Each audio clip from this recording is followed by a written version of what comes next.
Al-bala is the tribulation that Allah subhanahu wa ta'ala says in many verses in the Quran about bala, that the world is a tribulation, Allah will try us in the world. And the Prophet ﷺ said, أَشَدُّكُمْ بَلَاءً الْأَنْبِيَاء ثُمَّ الْأَمْثَلُ فَالْأَمْثَلُ, that the people that have the most tribulations in this world are the prophets and then those closest to them. And there's a hadith also, إِذَا أَحَبَّ اللَّهُ قَوْمًا ابْتَلَاهُمْ, if Allah loves people, He gives them a lot of tribulations. And part of the wisdom of that is that He makes the world uncomfortable for the people He loves, because the world is not their natural resting place. It's not a place where He wants them to feel comfortable. So Allah will throw difficulties into your life. In fact, Sa'id Nursi actually says that sometimes He'll give you physical tribulations just so that you're uncomfortable, in order to want to get out of this world and meet your Lord and be with your Lord. So it says, فِعْلُ الْحَكِيمِ جَلَّ سُلْطَانُهُ لَا يَخْلُو عَنْ حِكْمَةٍ. The actions of the wise, Al-Hakim is one of the names of Allah, and it comes from حَكَمَ يَحْكُمُ, which is to judge a thing, and you need wisdom to judge. And so whatever He decrees is out of His wisdom. So He says no action of the Hakim is out of foolishness. It's always a wise thing.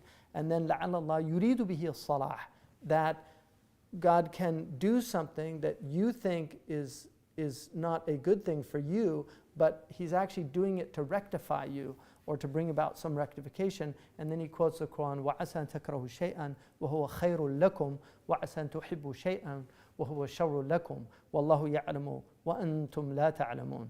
So He says that maybe, and this is from the Quran, maybe you detest a thing and in it is good for you, and maybe you love a thing and in it is harm for you. And God knows, Allah subhanahu wa ta'ala knows, and you don't know. So that's the operative meaning to take from that, is that you have to trust in Allah subhanahu wa ta'ala that what's happening to you is happening for a wisdom, because He is Al-Hakim. So then He says, and this is the advice of Sayyid Ahmed Sirhindi, فَاصْبِرُوا عَلَى بَلَائِهِ وَارْضَوْا بِقَضَائِهِ. Be patient with the tribulations He gives you, but also be content with His decree.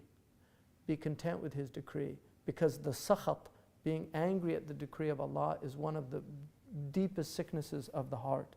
Subhanahu wa ta'ala. وَاثْبُتُوا عَلَى طَاعَاتِهِ وَاجْتَنِبُوا عَنْ مَعَاصِيهِ. And also be firmly resolute in your obediences to Allah subhanahu wa ta'ala, and avoid any disobediences.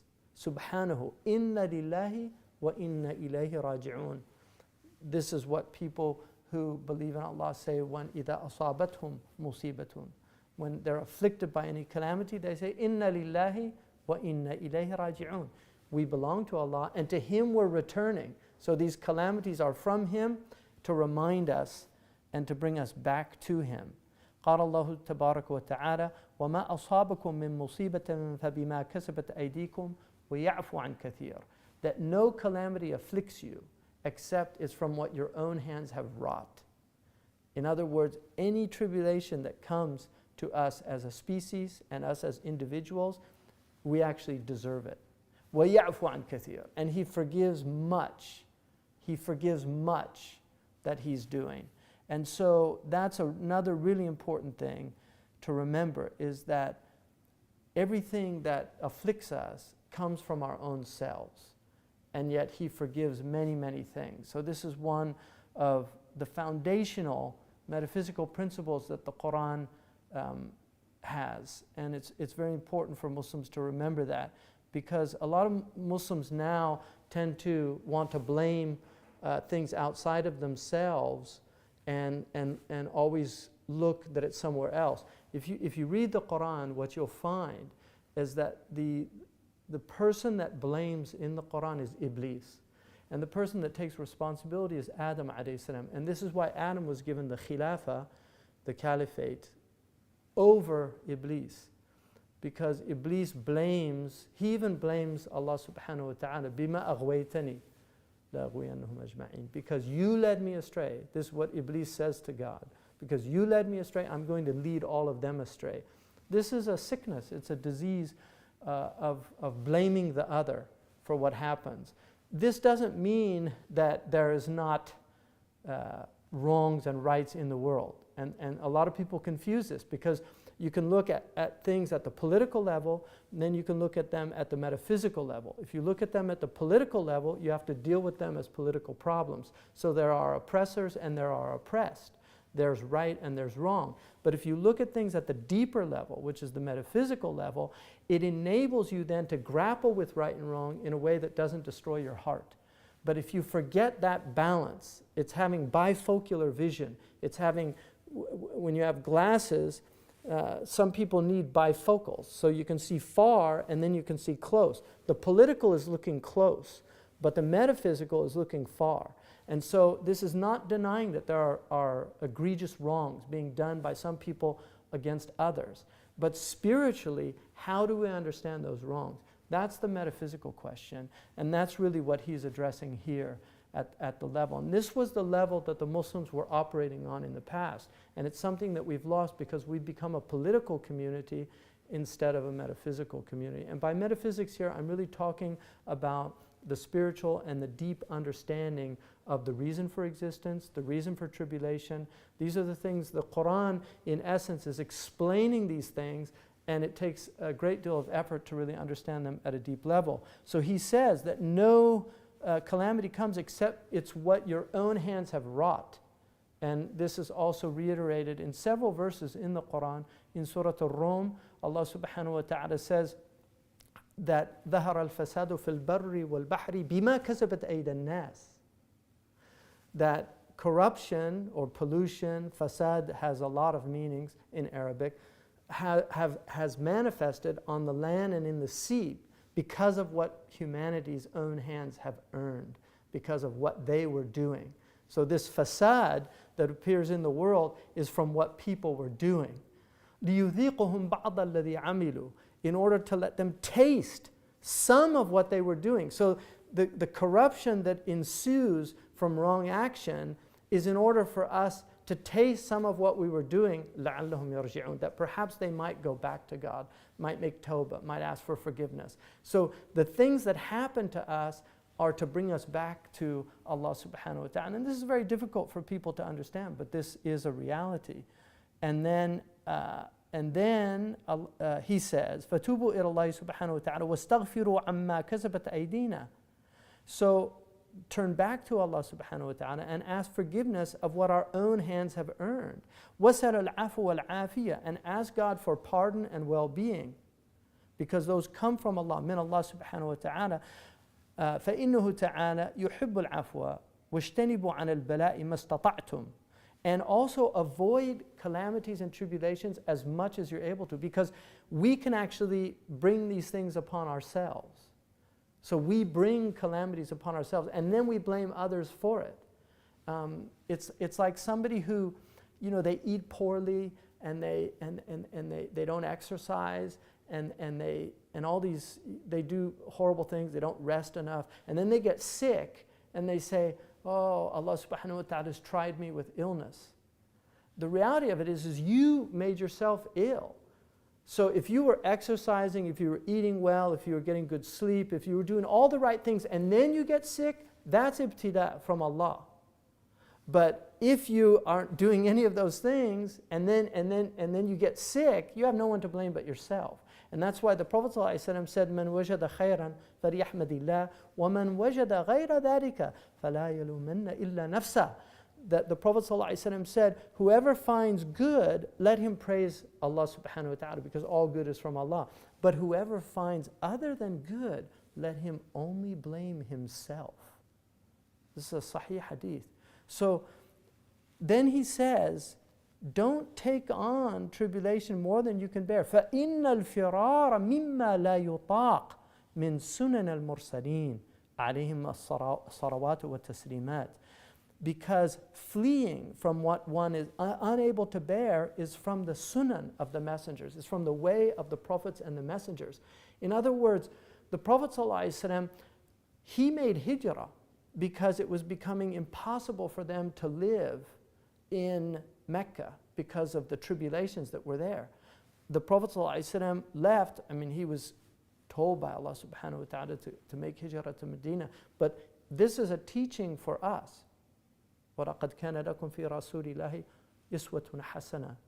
You have in the Messenger of Allah the best example. So this is a teaching for us to understand that the Prophet ﷺ, he fled tribulations that he couldn't bear. And he taught people to do this. And this is why when some of his soldiers fled a situation where they were overwhelmed, the odds were against them, some of the Sahaba, when they got back to Medina, they blamed them and said, oh, you fled the battlefield. He said, no.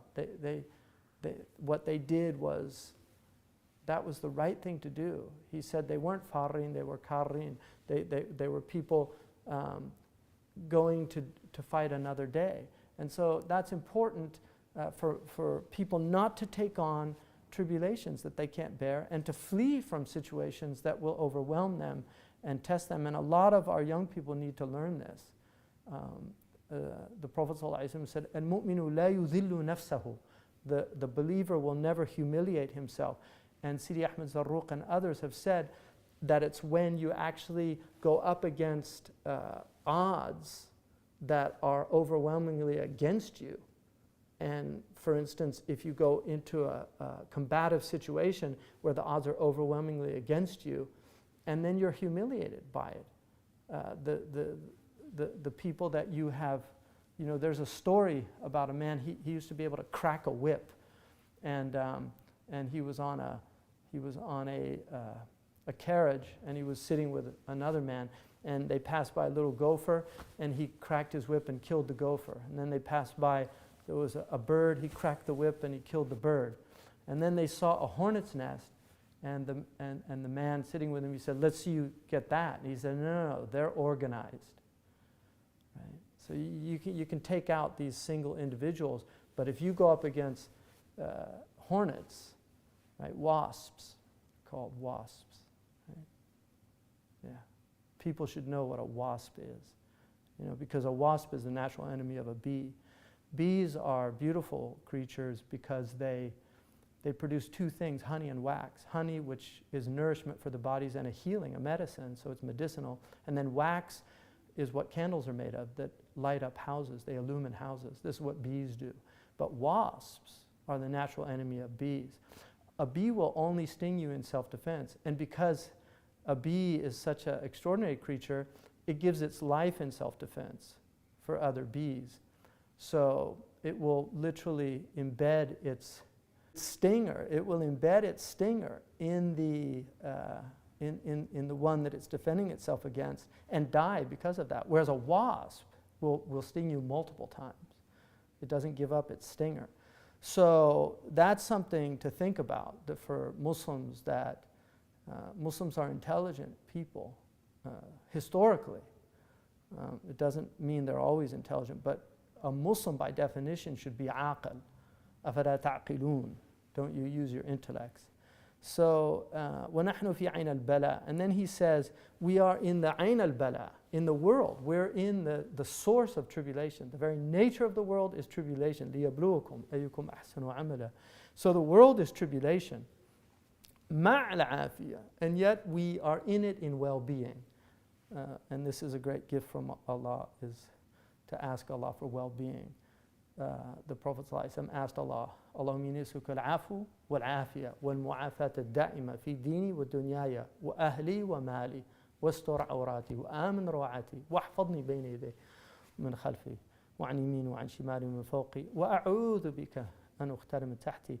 That dua was said after every single prayer in one recension. So the Prophet ﷺ said that dua, I ask you for pardon and for well-being and for continuous well-being, and for protection, to protect me in front of me, behind me, on the left of me, to the right of me, protect me from being assassinated or killed from underneath me, like mines and these horrible things. So asking Allah for afiyah is very important. The Prophet asked for afiyah every single day. فَلِلَّهِ سُبْحَانَهُ الْحَمْدُ وَالْمِنَّةُ وَالسَّلَامُ عَلَيْكُمْ وَعَلَى سَائِرِ مَنِ اتَّبَعَ الْهُدَى وَالْتَزَمْ مُتَابَعَةَ الْمُصْطَفَى. So peace be upon you, and on all those who follow the guidance and cling to following Al-Mustafa sallallahu alayhi wa sallam alayhi wa ala alihi as-salawatu wa taslimatu al-ula.